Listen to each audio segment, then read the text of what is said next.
সুদ খাইতে খাইতে আমাদের পেট বড় হয়ে গেছে। বিসমিল্লাহির রহমানির রহিম। শুরু করে দিয়েছি মহান আল্লাহর নামে, যিনি পরম করুণাময়, অত্যন্ত দয়ালু।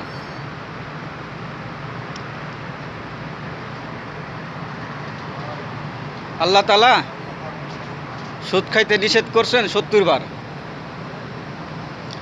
আর কাঁকড়া খাইতে নিষেধ করছেন একবার।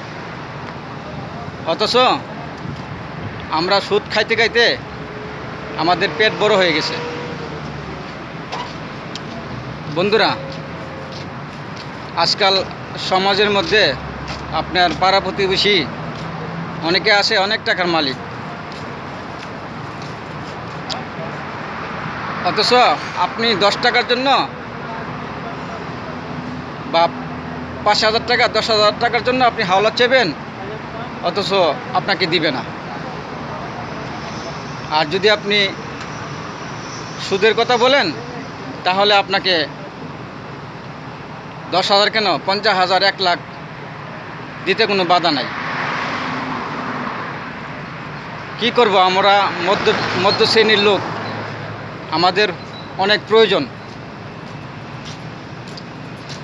তাই আমরা সুদ আনতে বাধ্য হই। কারণ সমাজে কেউ হাওলাত দিতে চায় না।